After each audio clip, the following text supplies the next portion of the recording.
Hey everybody, I'm D-Loaded, and I'm here with Lukent. Say hello, Lukent. Hello.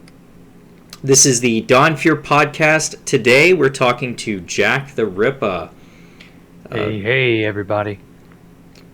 Hopefully, you guys have heard of Jacktherippa. He's one of the most famous players in the history of the server. Space Falcon even ended up on the 2B2T t-shirts, right? Yeah. I have a T-shirt of that right here, actually. Really? Did you get one for free, or? Um, I think I had to pay for it, but I got a discount. Oh 'Cause there is no! well, no. That's not how it works. No.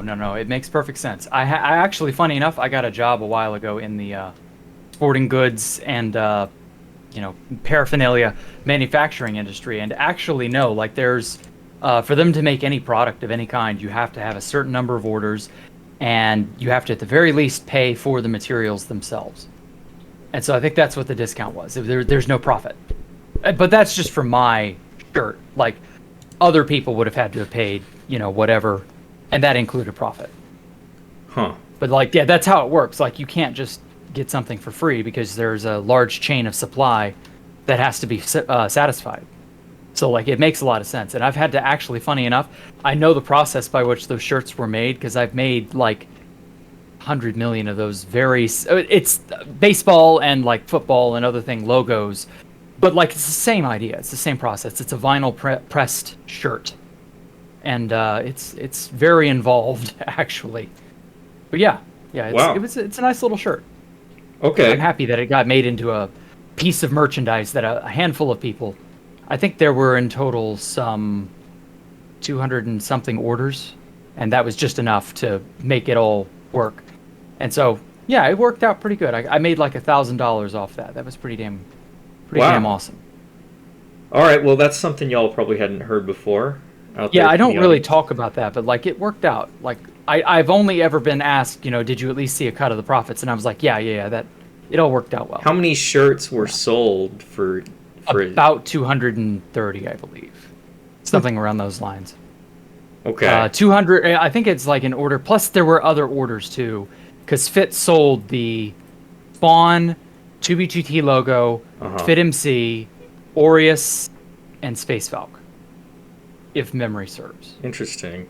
There were like 6 or 7. Did Fit tell you variants. how well the other shirts sold? Like how many shirts Yeah. total? Well, did he didn't tell me sell? numbers of the others. Okay. He didn't tell me total numbers. He just said that it sold very well, but that he didn't really take into account how bad shipping would be for people in Europe. Oh yeah. And like it's bad. Shipping international is a nightmare, and it hikes up the costs of things. Like it's just Well, I it bet is it what it does. is. I bet it does. But like that's a curious topic. Like how many people are out there? I don't know any more you than know, that. How many people are out there in the world with 2B2T shirts right now? Oh yeah, Like probably a few thousand at most, just because Fit's audience is pretty sizable. it's a But big audience. precisely what the numbers are, only Fit would have those. I should ask Um, Fit that and see if he'll tell me. Yeah, if you can get a hold of him and do that. He doesn't like doing podcasts, from what I've heard. Oh yeah. So I don't know if you can get a hold of him or not. But I don't think he would, but I bet if I just DM'd him, he might tell me. oh yeah. If he's willing to release a number, sure. I do know this. This was it's so like funny but like annoying. About 6 or so months after all the merchandising stuff happened, I got a notification about a month after the merchandising stuff happened, but about 6 months, so about about this time last year, I was made aware of this TOS change for the 2B2T Q website. And I was like, oh, well, what's this all about? And basically, it's legalese that says you can't sell anything 2B2T related.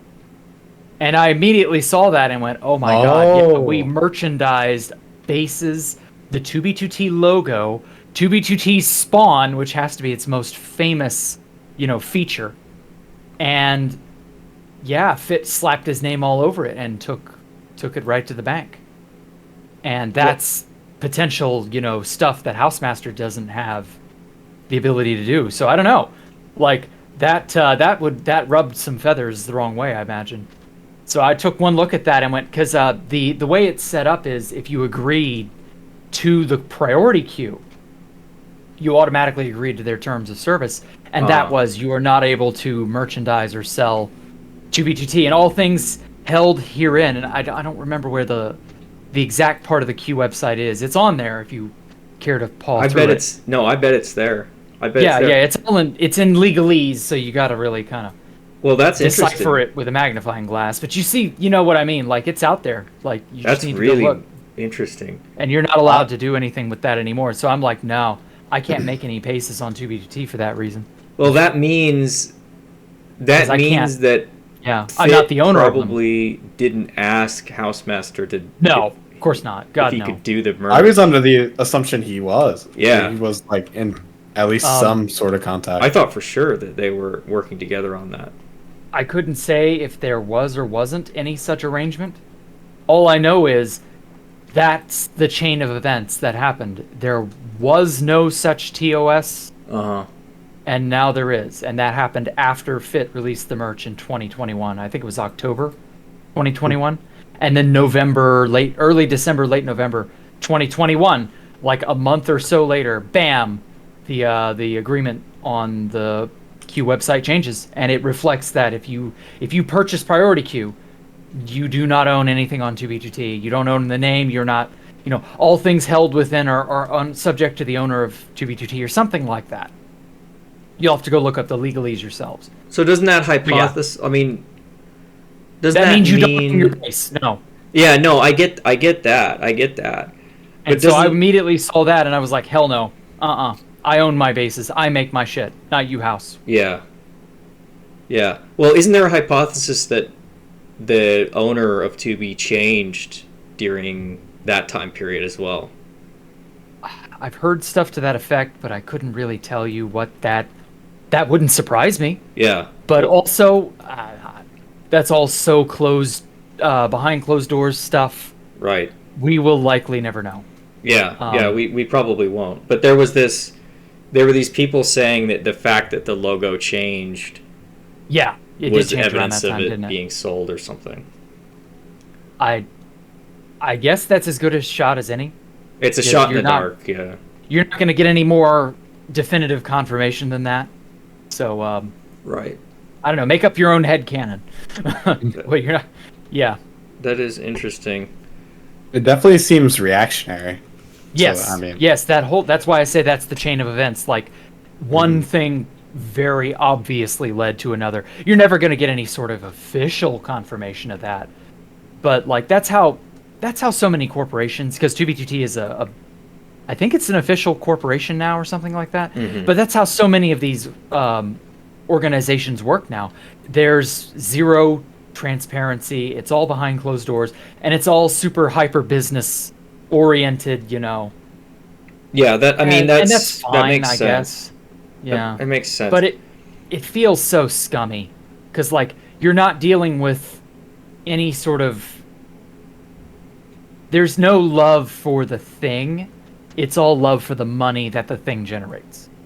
Mm-hmm. It's love of profit, not love of or passion for the art. It's not, well, I've wanted to run this anarchy server way back when, and it's taken us this far. No. It's very much the people pay money to get in the door, and that's why the doors are still open. And yeah, okay, there does have to be a balance to that, but like, there's no balance. It's all profit. Mm-hmm. And a good business, in my opinion, is the balance of the passion and the profit.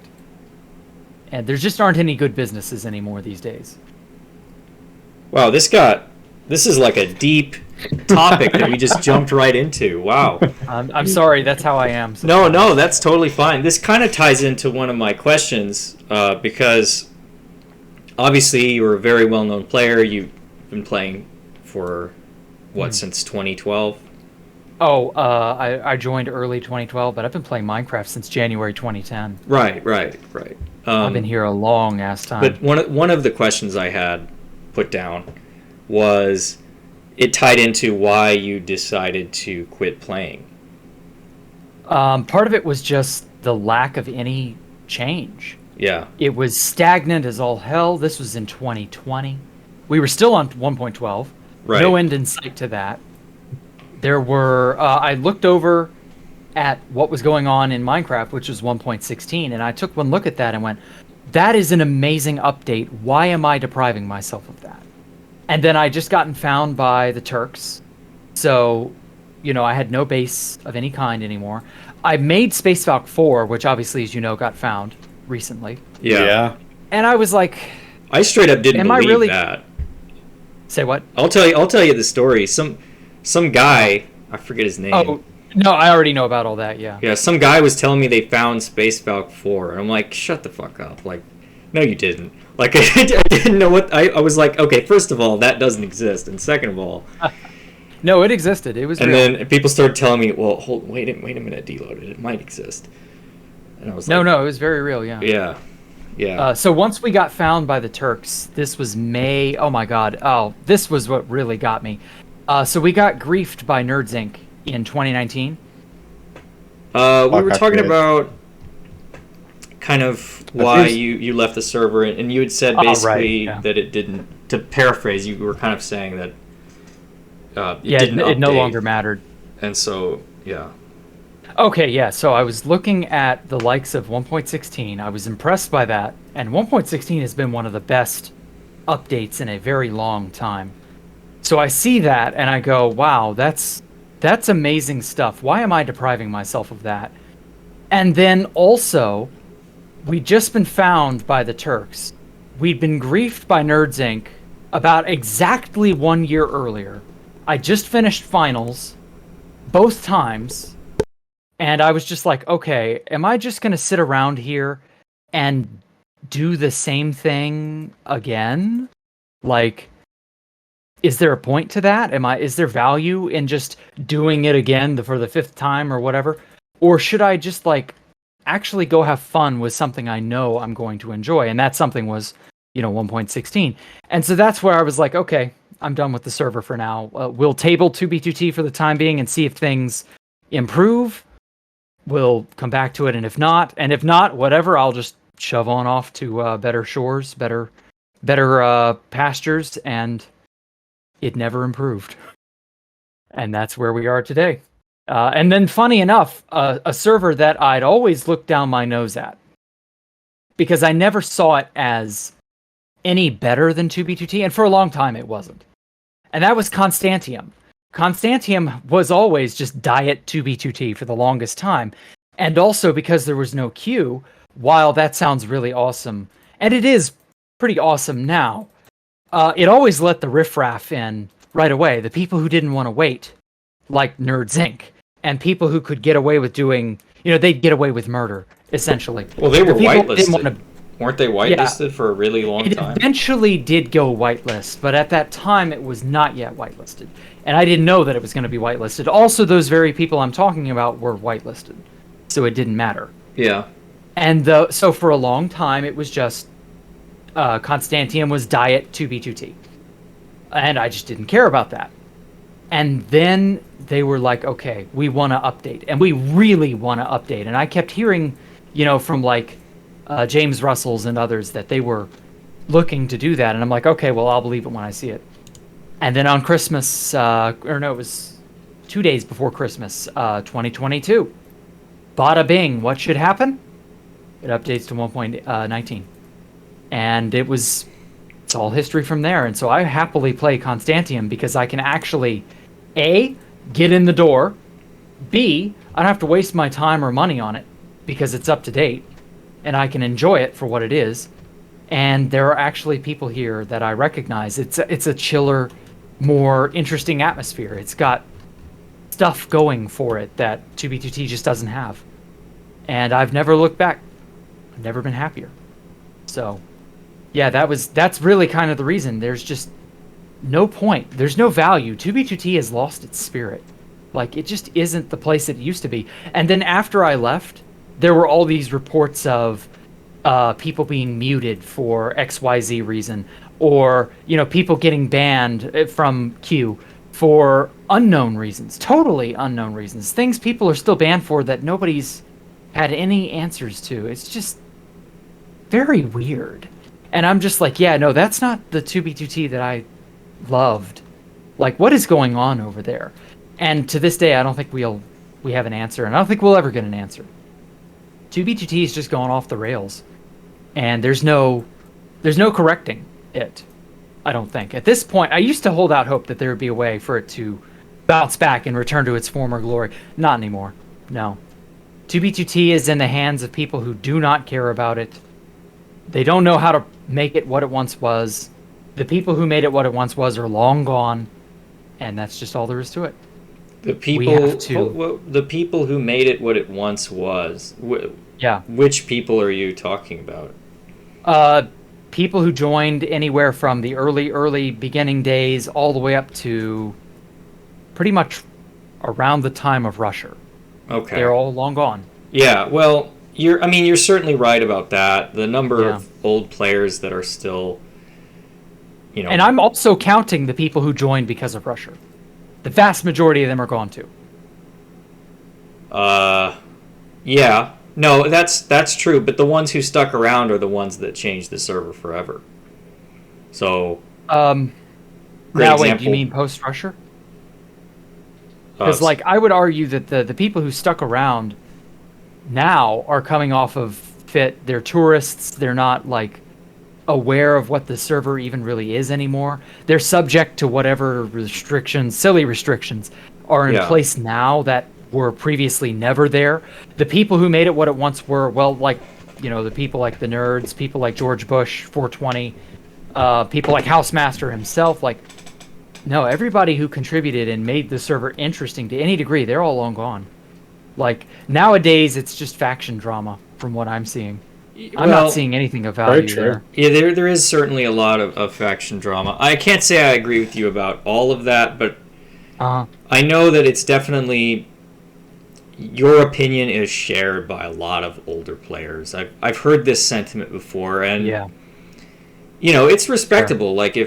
If you think that 2B has become too based around factions or too LARPy or something, it's too mainstream is the problem, and a lot of mainstream things end up falling down this sort of, I don't know. They fall prey to this. They become so popular that whatever made them interesting enough in the first place to be popular, it is completely lost in the sea of people who do not understand why it was ever popular to begin with.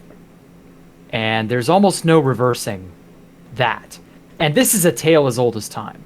This has happened more times than I think anybody realizes it has happened. It's happened with not just 2B2T. Any major fandom has these sorts of growing pains, and sometimes it just destroys it.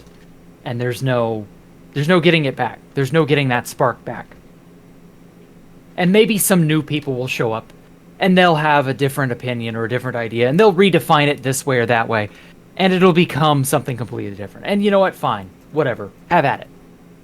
But that just doesn't appeal to me. What it has become just does not appeal to me anymore. And I'm not alone in that. Yeah, no, you're definitely not alone. That's it's a very nuanced opinion.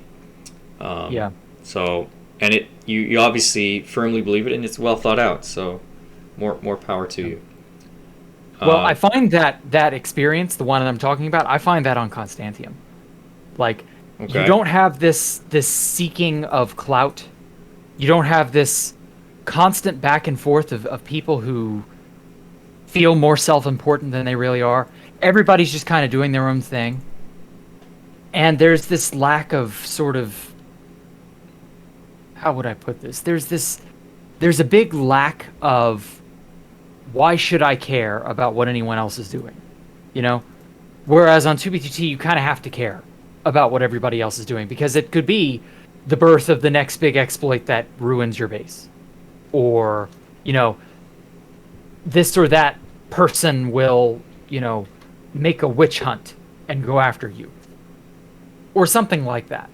Everybody can just keep to themselves. And it's still anarchy. You still have, crap drama that happens. There's this element of peacefulness that exists on Constantium that used to exist way back on old 2B2T. And I think it's very much, the Rusher stuff that obliterated that.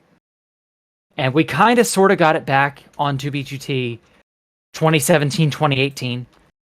And then it went away with Etika. And it never came back. And I don't think it ever can. Interesting. Well, that ties into one of my next questions, which actually is specifically about the toxicity that is present in the anarchy community. Mm-hmm. You played on 2B2T before Rusher during a time when the server was arguably more toxic than it is today. Right.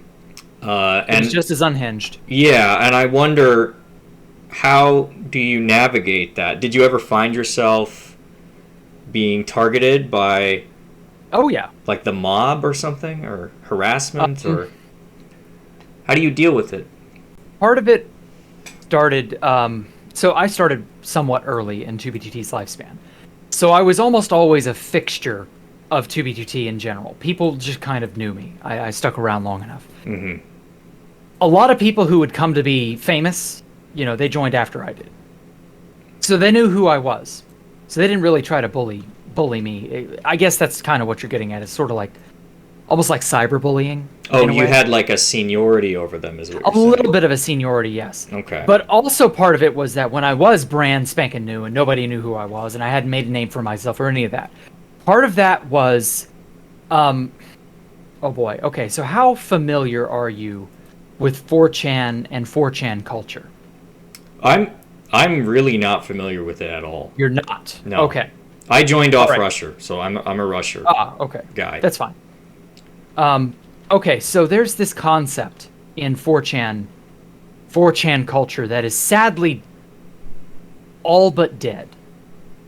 And that is the concept of, and you used to see this phrase everywhere, and I guarantee you if you were to Google these two simple words. Oh, I know. I've heard what you're going to say. I know what you're going to say. Well, you know what I'm going to say. Okay, what am I going to say? I want to know if you really, truly know or not. Well, I'm not sure YouTube will let me say it. Well, just censor it. It's no. It's not bad. These are not bad words. Okay. Well, then I'm not going to say it because No. It's not that. Actually, I don't think you know what I'm going to say at all. Okay, but I must not. I must not know. Okay, it's just two simple words. They used to say this a lot, and it was good advice, and nobody takes it anymore. And I started browsing 4chan way back in 2006. I've just sort of on and off been there ever since. And I can definitely attest that this piece of advice isn't really given out. Most people don't take it to heart, and most people never really took it seriously to begin with.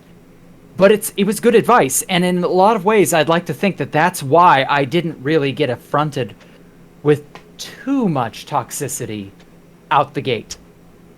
And this simple piece of advice is just two little words. Lurk more. If you don't know what something is, if you have no idea what's going on, you don't know where you are, nobody knows who you are, etc., don't open your mouth. Lurk. Stick around a while. Pay attention. Keep to yourself. Soak in the atmosphere. Figure it out. Lurk more. That's all you have to do, is just lurk a little bit longer. Slowly over time, over the course of 6 months or so, you will have gained enough insight to maybe have figured it out. And then you can give your opinions. Then you can say or do whatever. And it might actually have a little weight behind it. People might actually take you seriously. Lurk more. That's it. That's not bad advice. I can't say that I heard anyone say that in 2016. Exactly. Nobody gives that advice anymore. And oftentimes it would be followed with a slur or bad words or something like that. Because, and this is always sort of how I had it presented to me, the toxicity is a filter. If you can't handle it, you don't need to be here. If you can't brush it off or ignore it or move on or whatever, or type the /ignore command, why are you here at all? And so I've always just thought of that as I should be more resilient. I shouldn't just get upset because somebody called me names I don't like. Just let it go.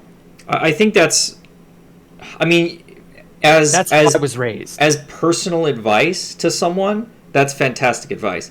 But as an overarching philosophy, I think it excuses a lot of people's very bad behavior. Oh yeah, it can definitely enable a lot of bad behavior. But also, and this is unfortunately something that, as time goes on, it gets better.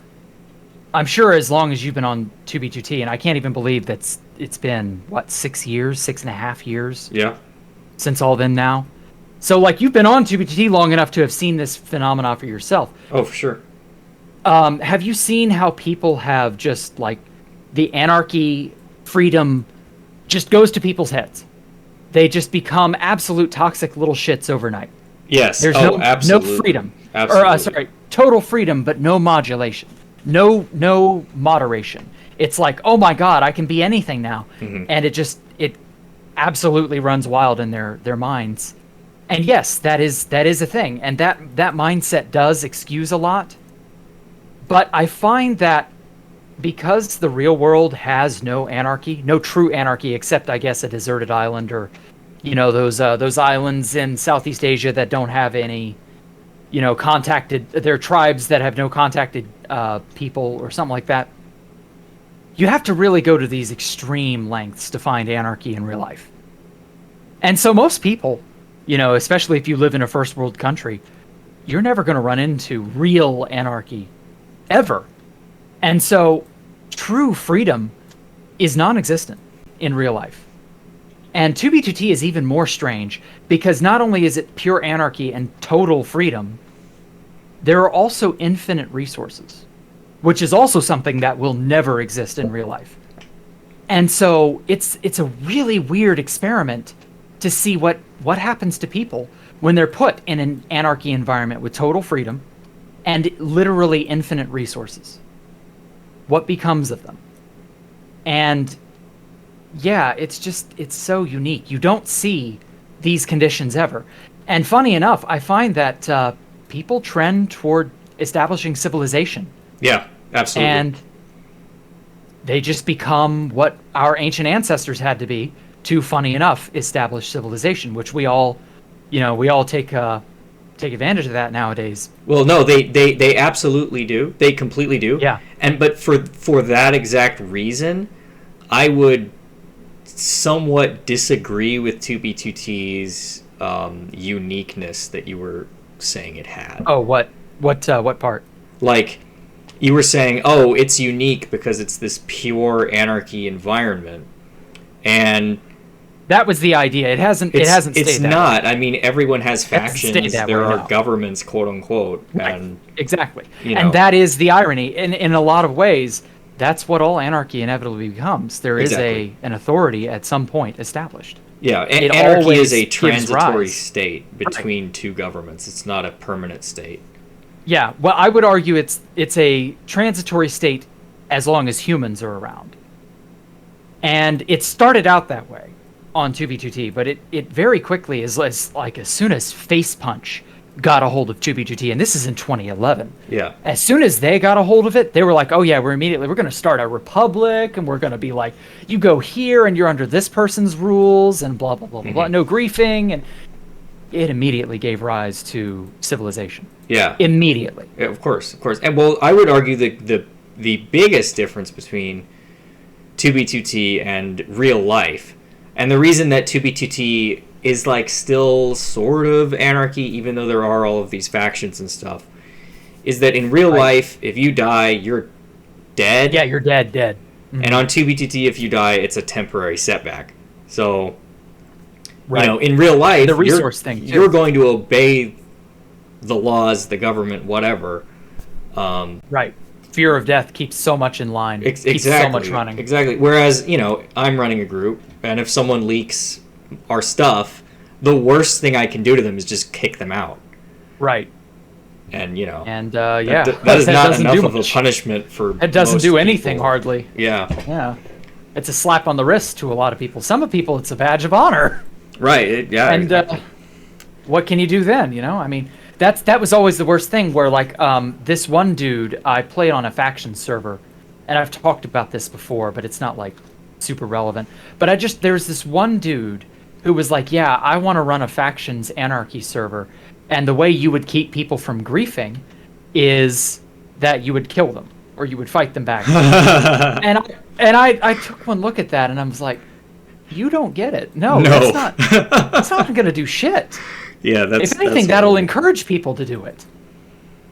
And no, it just he never did it. He never ran any such server, but like, right, having experienced it as close to real life as one could through 2B2T, having experienced the real deal, I'm like, no, that's not real.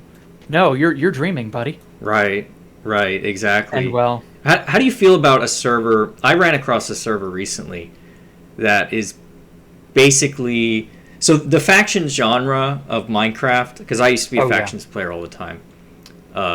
The faction genre has devolved into like everyone has a giant obsidian box base. Oh, that was as far back as 2012. That was the meta.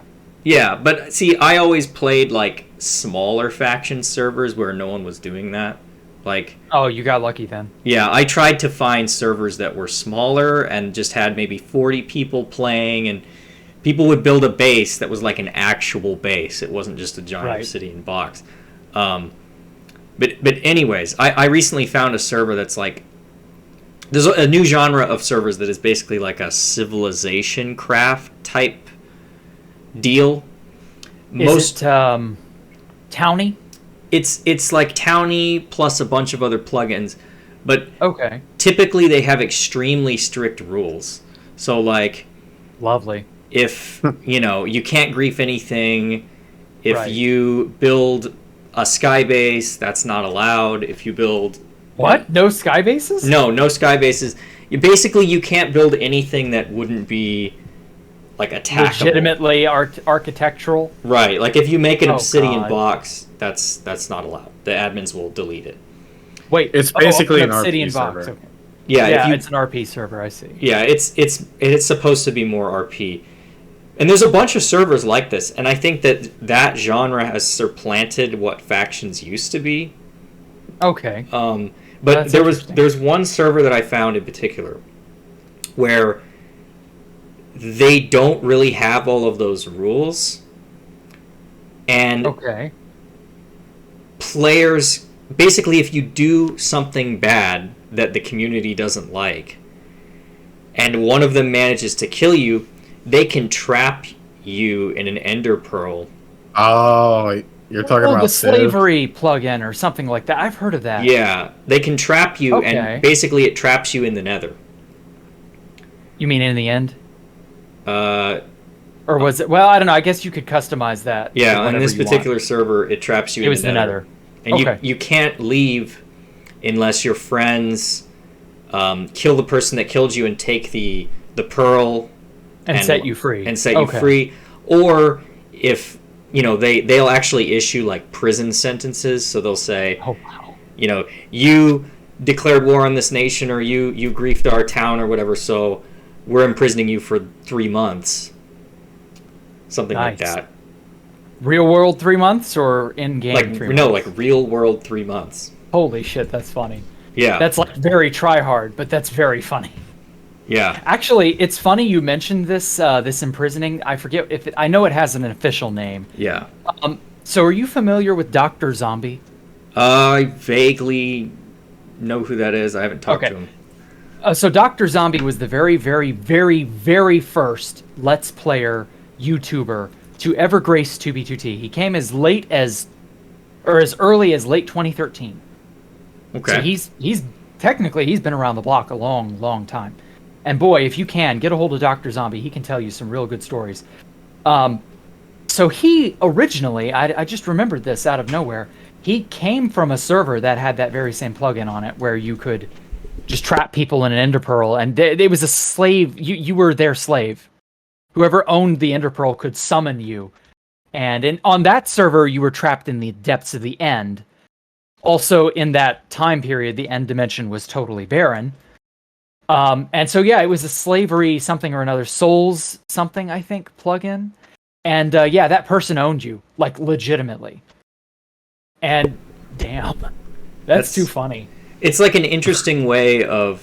I've never... Punishing. Yeah. I had never seen a server like that. And when I talk to the people on there, they're like, this is pretty much Anarchy plus all Save of these that, plugins.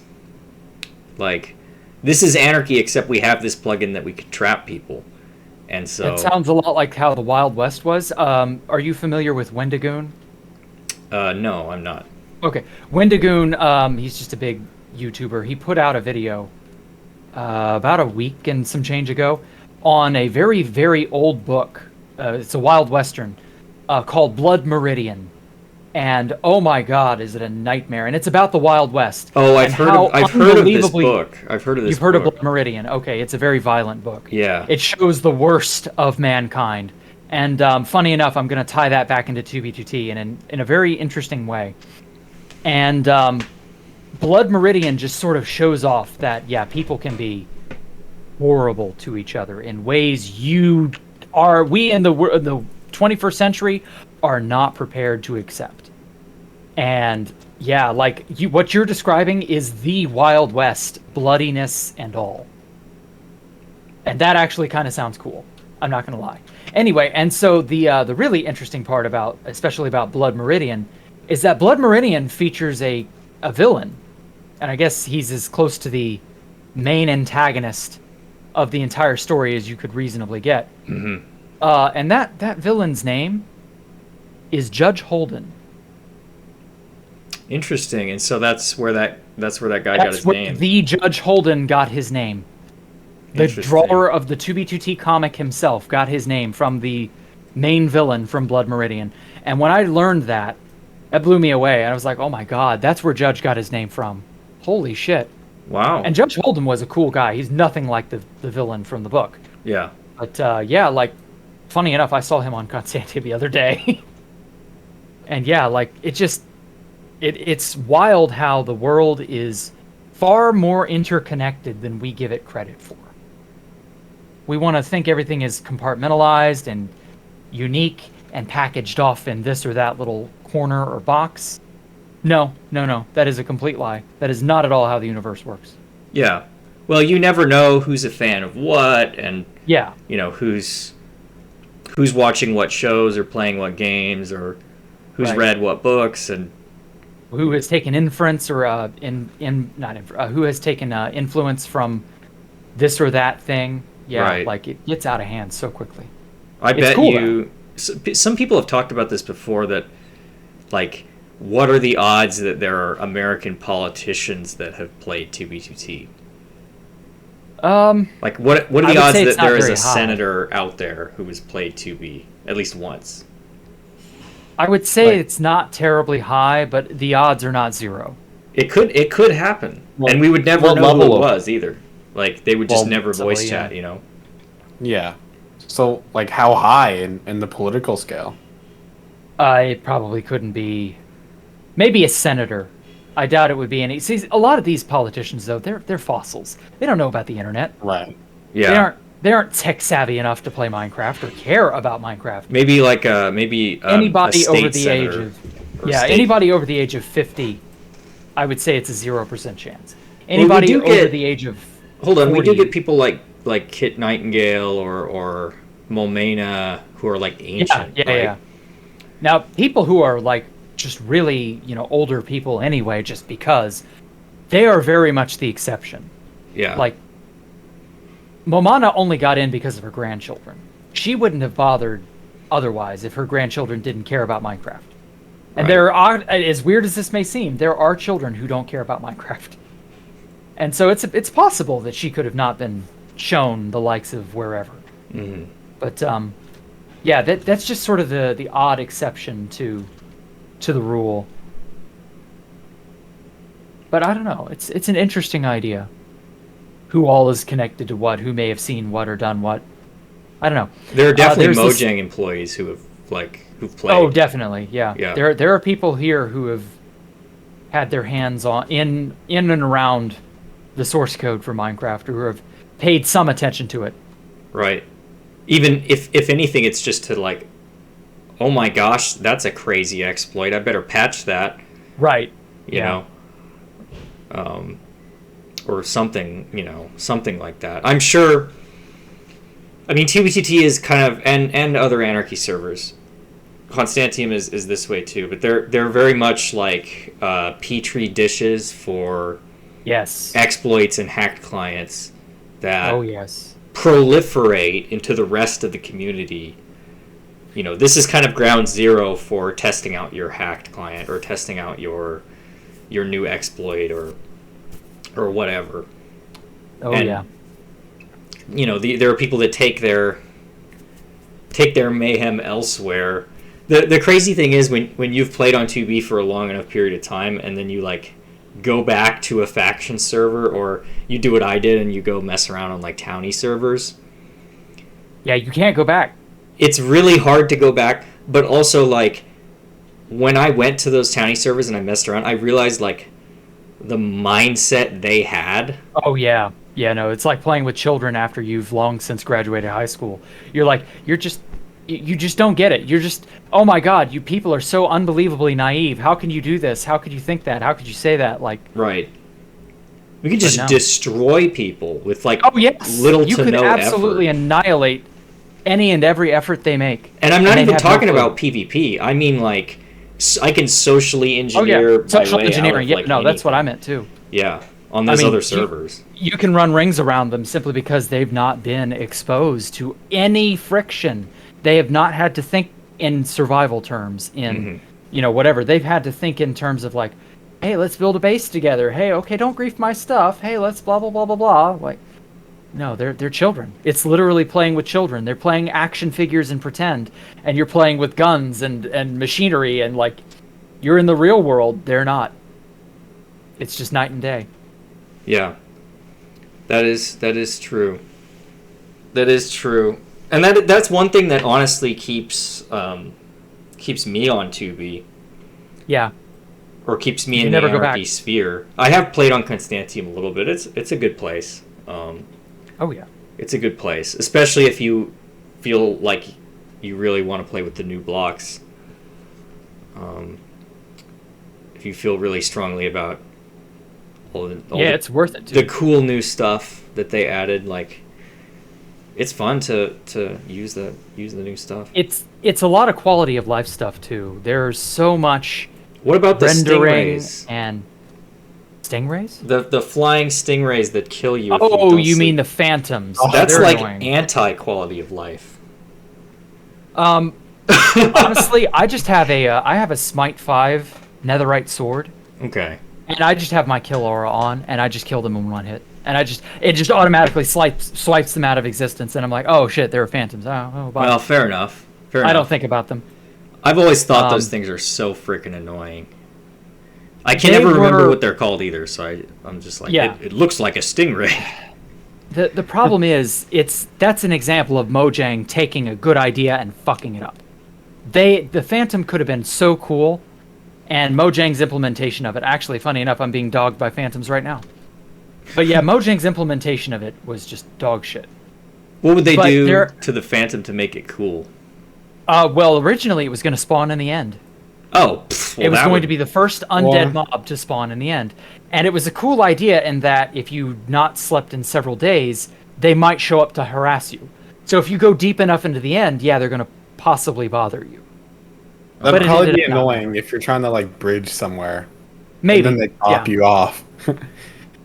That would make the end way more dangerous, though. Yes, exactly. It would So make the that- end interesting. And there was almost nothing going on in the end to begin with.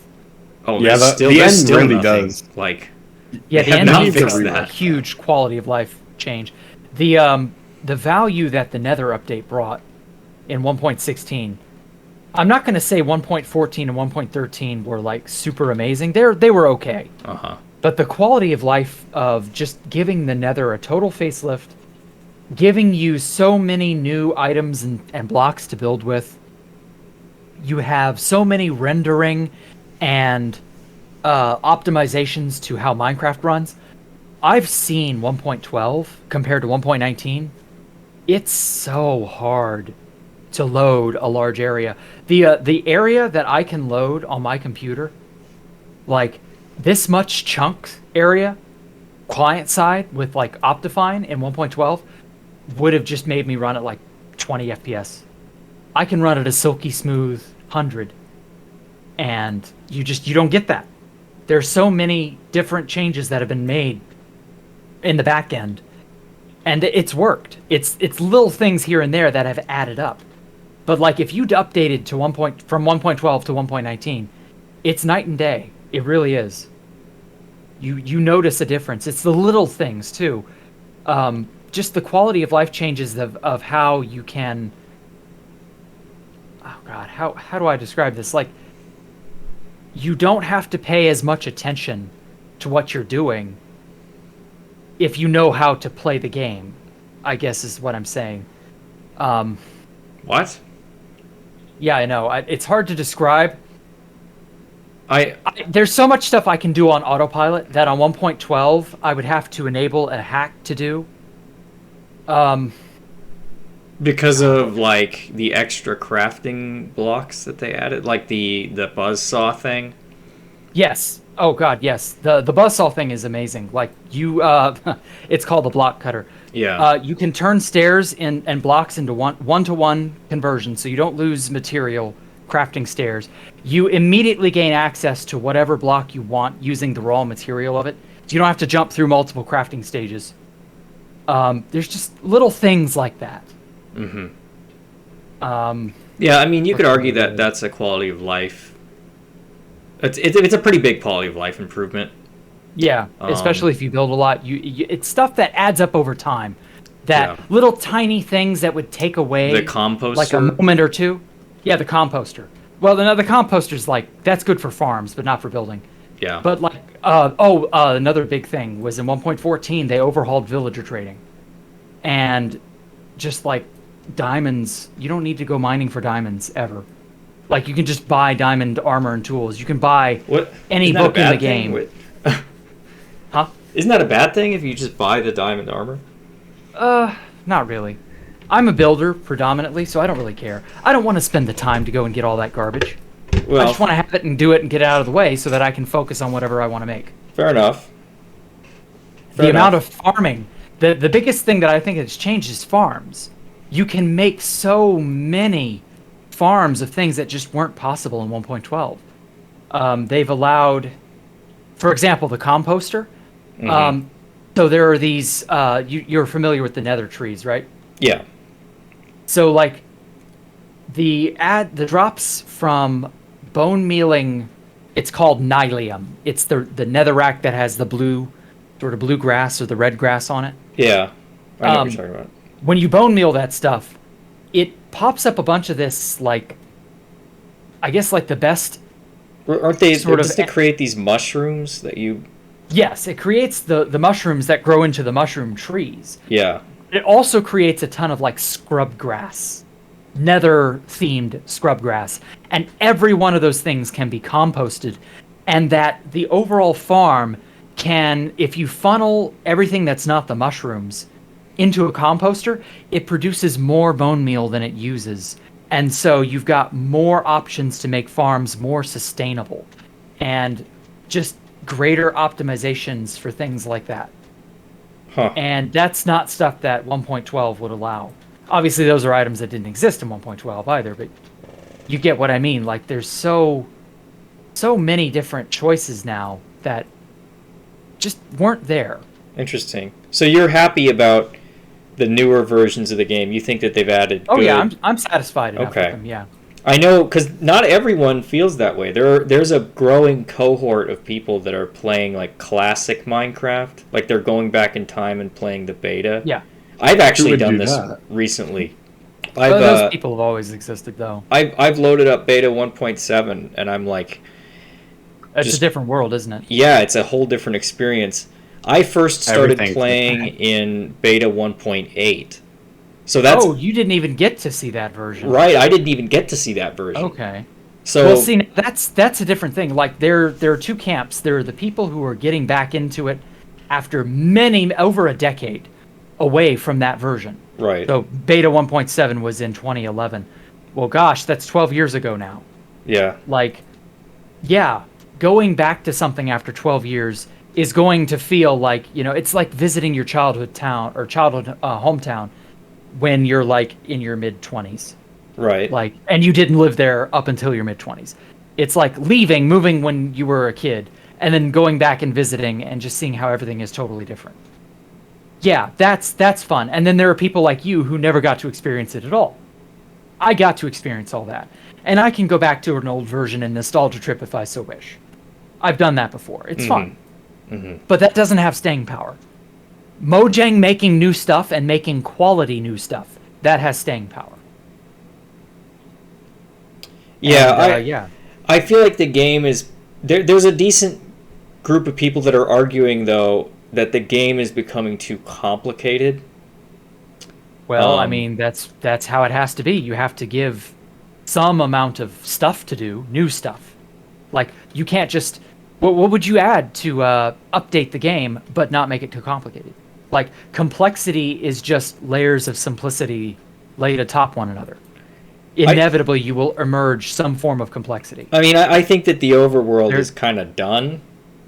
Yeah, the overworld's done for a long time. Like, yes. I would like to see the end get some love here. Oh, so would I.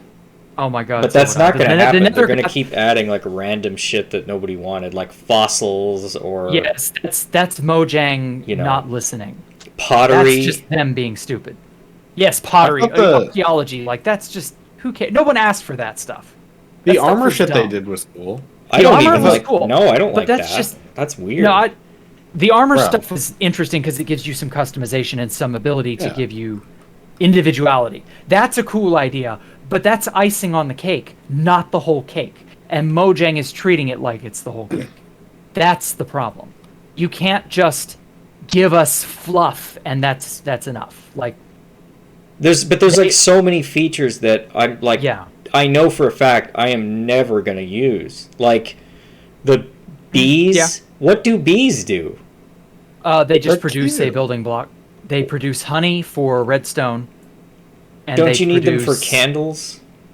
They produce wax for candles. You can. Yeah. Okay. And candles are decorative. Nothing. The honeycomb. Well, it doesn't do anything. It's just basically a torch if you get 4 of them in one. Candles are like a worse version of a torch. I mean, it's decorative. That's it. Like it's like any other decorative item. You can use it or not. Sure. It gives you the honeycomb block, which looks pretty cool.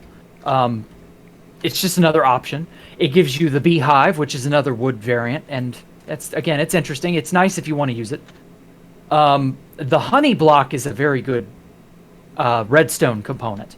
It's a slime block that does not stick to slime blocks. And it has slightly different properties that are useful in certain redstone machines. Like there's this tunnel bore that I started making years ago, and it can just endlessly blast through miles and miles of anything by duplicating TNT. And it uses honey blocks, and it can make an almost endlessly repeatable line of tunnel bores, and you can just hollow out anything at the press of a button. Wow. And it's because of the honey block that machine is possible. Okay. Well, I've never been a redstone guy, so maybe I just don't understand the value of that. But that's fine. Well, you also go on 2B2T where redstone is perpetually borked.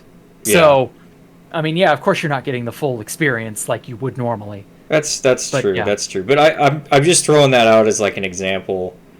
I feel like most players are going to be like, "Oh, a beehive, that's cool," and then they're never going to use it like for the honey block or something. Well, actually, it's funny. There have been like 3 or 4 people begging me through DMs on Constantium for bees. One of them's a bot. Okay. And it pings everybody every now and then, and it just says trading shulkers of, and it lists its inventory for shulkers of honeycombs and shulkers of honey bottles or honey blocks. And it's clearly a thing people want. Okay.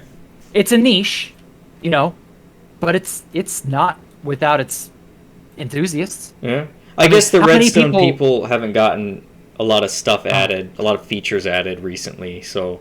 No, we've not had a big redstone push since... Actually, funny enough, we are about to get a big redstone push. Are you familiar with the skulk sensor? Yeah, isn't that already? That update was really cool. Isn't that already in the game? It is, but it's getting a new functionality in 1.20. What's it gonna do? Are you familiar with Amethyst? Oh, yeah, I saw that. Where it can like detect where like what player drops or like flying over. It can or detect something. sounds, and then it can output signals accordingly. That That's has so much potential. That is, yeah, it's crazy. I can't wait to see what people do with that. It's called the Attuned Skulk Sensor, and it can do a lot. I've That seen a update lot was of really crazy good. stuff with it. So, like, that's a great push. That is something that I love. You don't have to do it if you don't want it. You don't have to touch it if you don't want it. But if you choose to embroil yourself in that segment of the game, it opens up worlds of opportunities to you.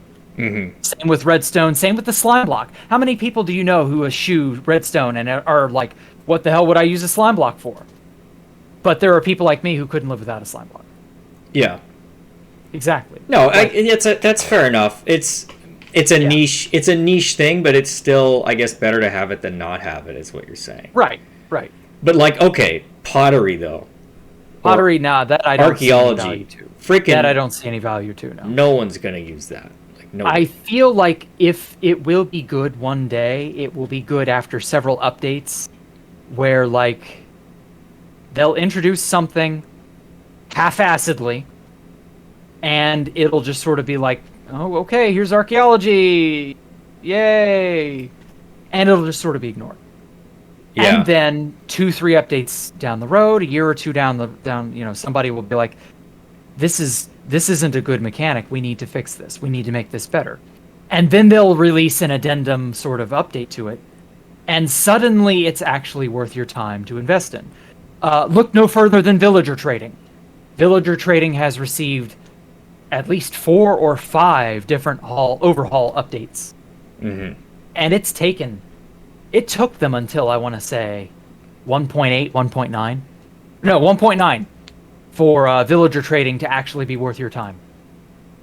And then they changed it again in 1.14 and made it even more, sensible, but also OP.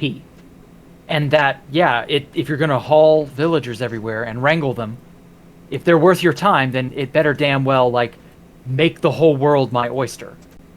And yeah, it does.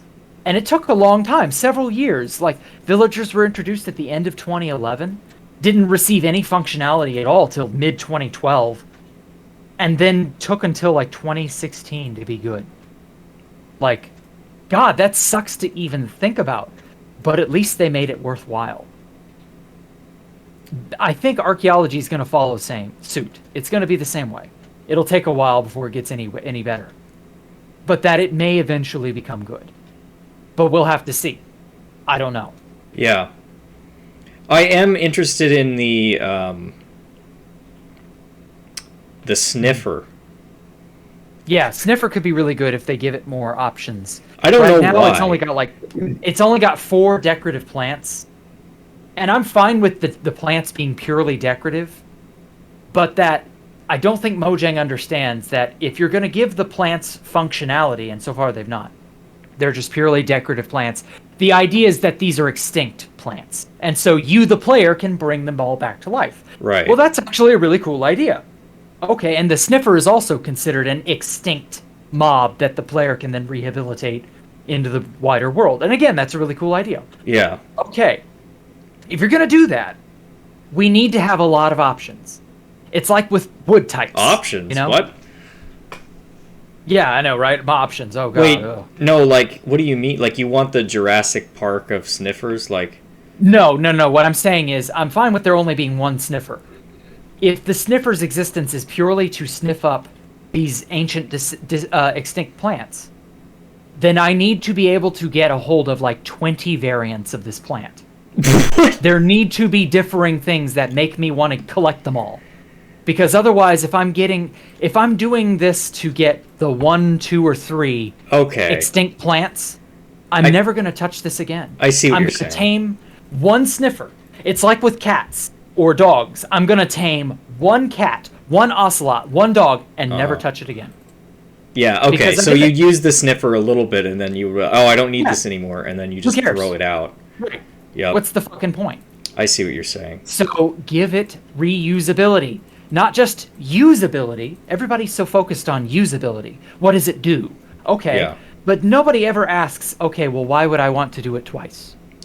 That's as important a gameplay mechanic as breathing. Well, I don't want to do it twice. I think that the plant you get from the sniffer should be usable in brewing. Right. And so that's the thing. So far, they've not given it any functionality. It grows, and that's it. Yeah. Cool. Why do I want to grow it?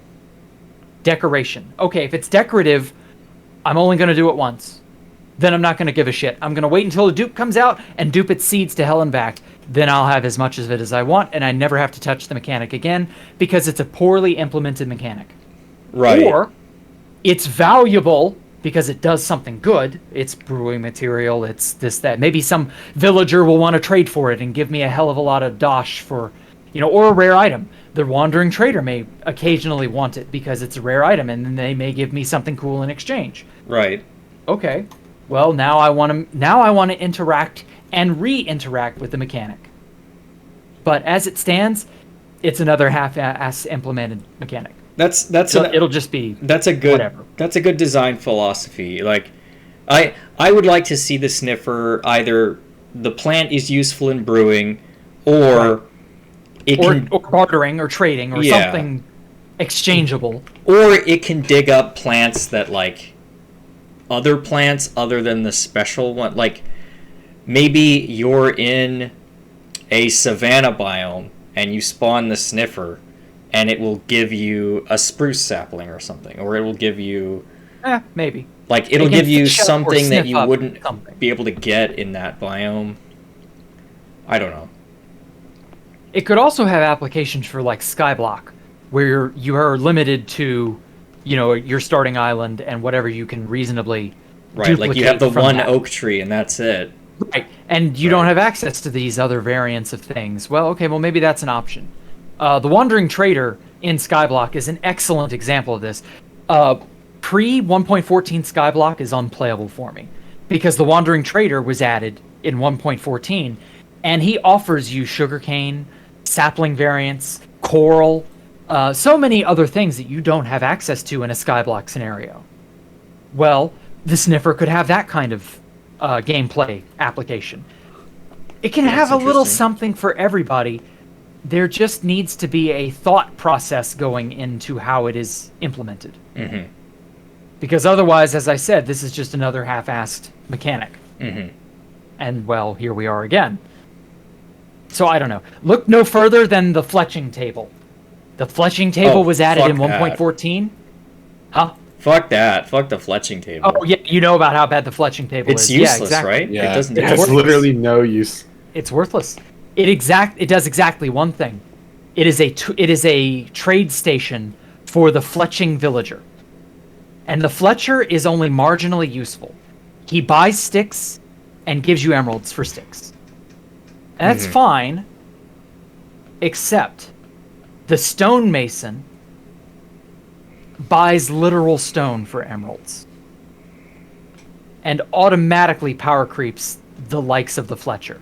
So you can buy arrows for dirt cheap. Whoop-de-doo, I can craft those. Who cares? Or get them from a skeleton spawner.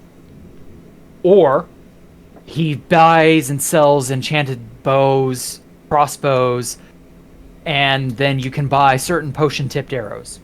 And they're not even unique potion-tipped arrows. Like, you could only obtain it through trading. I think actually, wait, there may be one unique arrow you can buy, I think.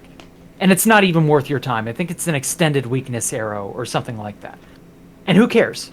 That's not valuable. And there's just... the Fletcher isn't worth your time. And thus, by extension, the fletching table isn't worth your time. And so, what's the point? Mm-hmm. They've just never given this one item that they swore up and down they'd give a value to. It's just not.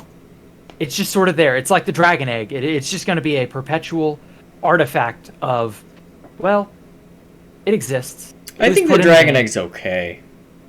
The dragon egg as a trophy item is fine. Yeah, it's just a trophy. It's not good. It's just fine. Yeah. There can only be one such thing in any game. Well, yeah, until people dupe it, but yeah. Yeah. Well, no, that's not what I mean. No. I don't care how many dragon eggs there are. What I'm saying is there can only be one item in a game that occupies this class of item, which is the trophy item. The only game that does this right is Terraria, where you can kill the bosses in Terraria, and the drop rate of these bosses, they drop a trophy if you do it right. Okay, cool.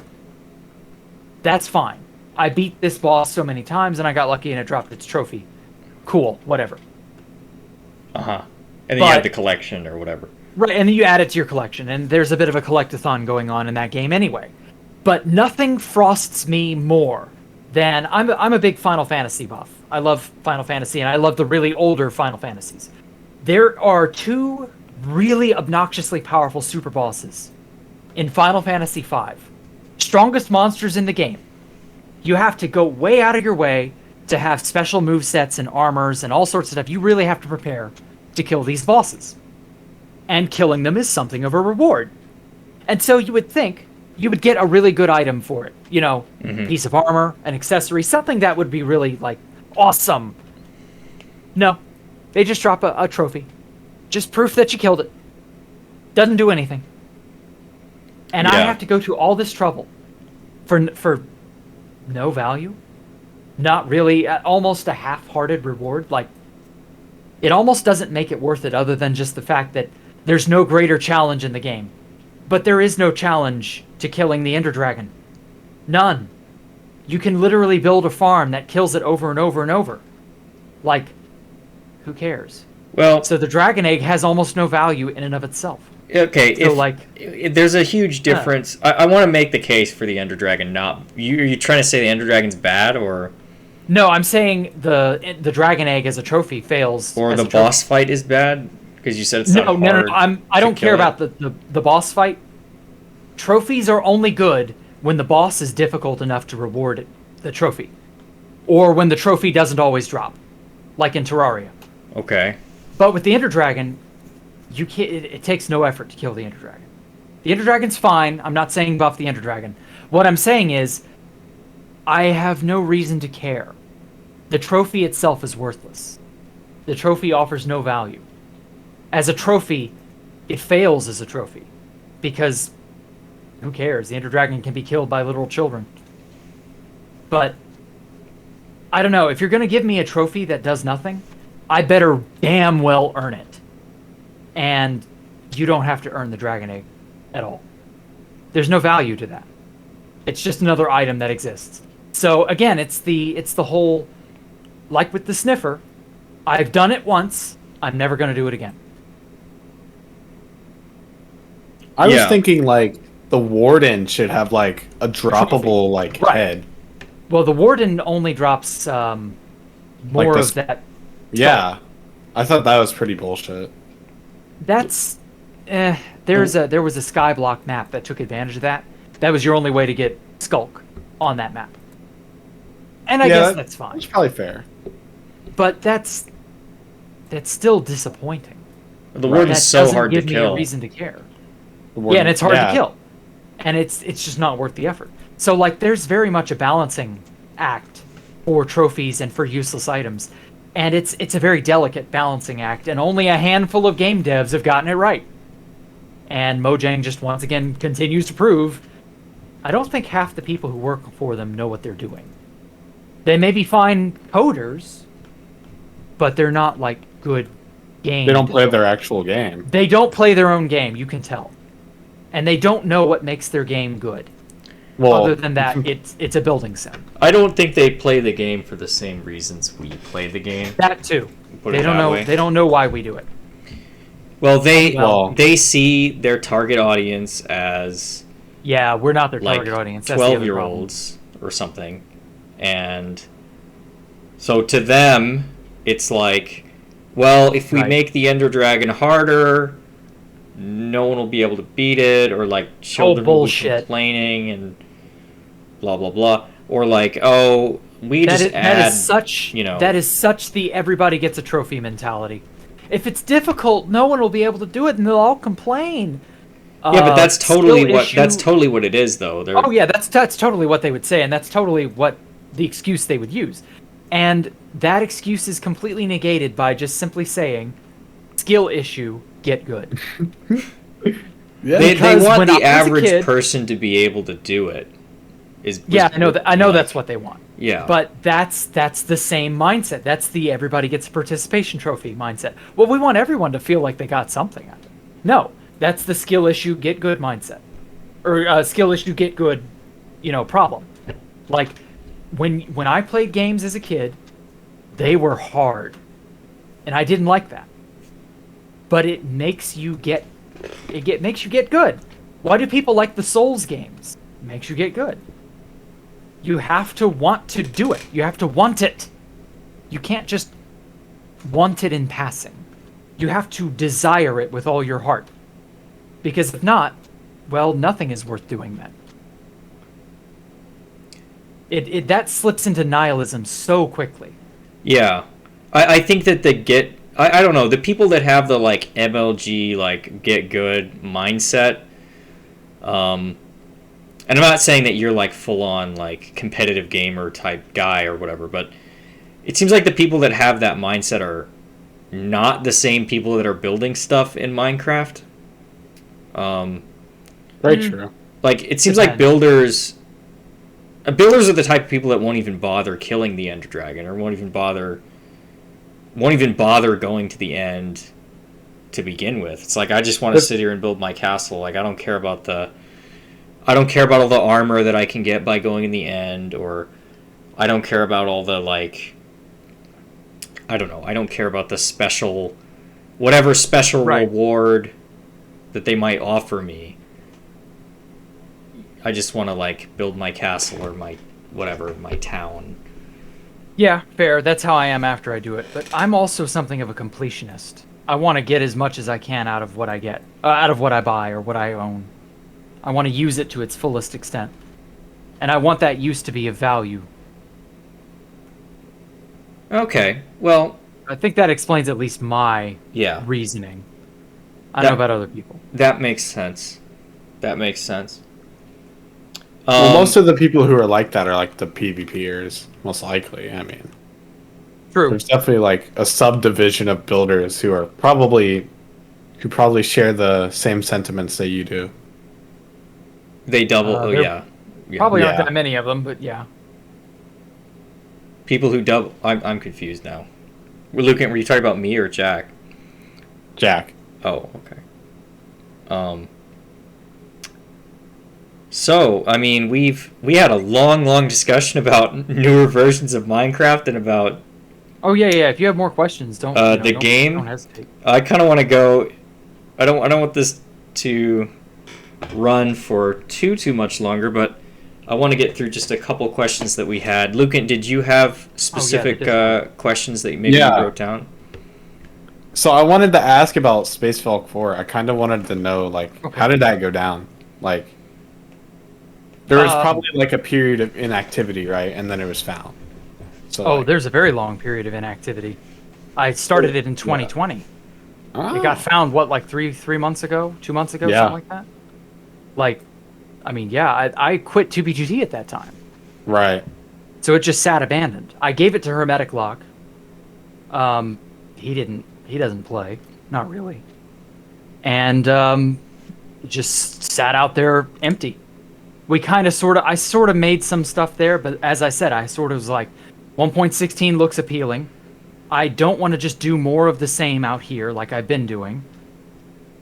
And I have no reason really to keep paying money to get into 2B2T. That's it. I'm done. And at that point, I was like, what do I care about this place? And so I stopped. I stopped playing. I stopped paying any attention to it. Beyond that, it just stayed there ever since. There really isn't much of a story to it is the problem.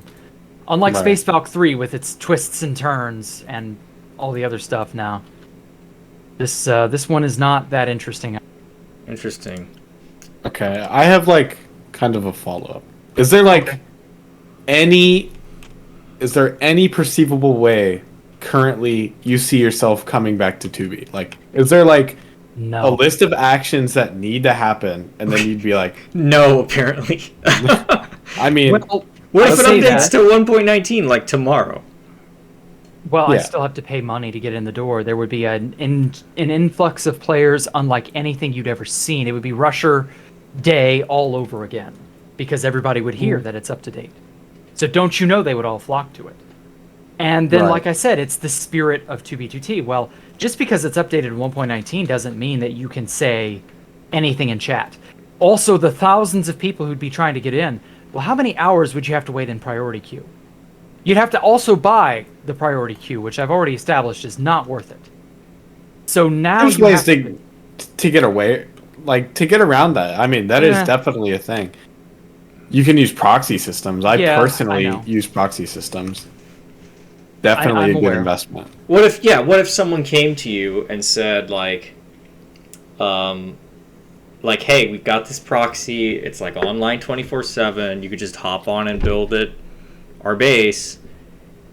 You don't need to buy prio or anything.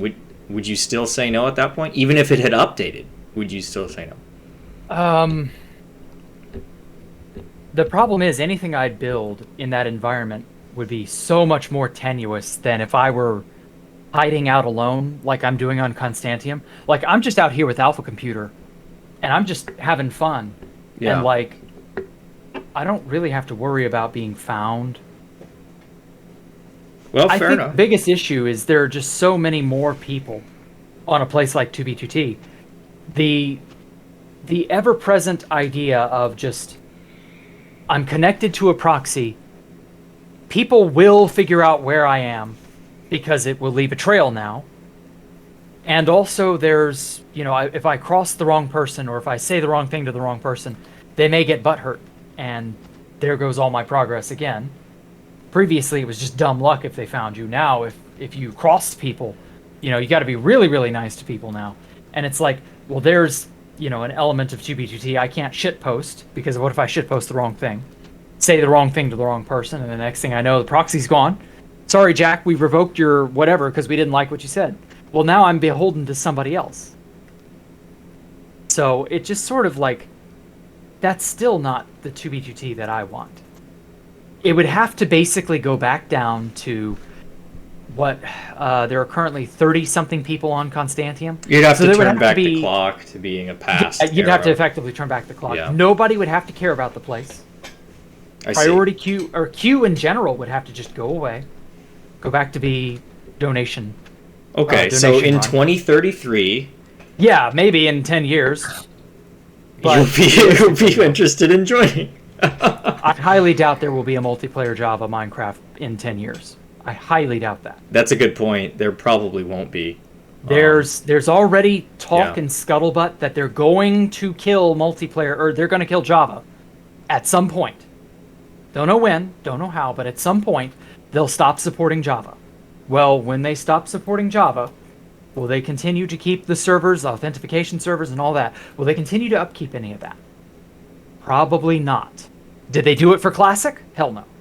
Did they do that for the early versions of, just the really, really early versions of mainstream Minecraft? Mm-hmm. There are still versions of Minecraft to this day that are missing.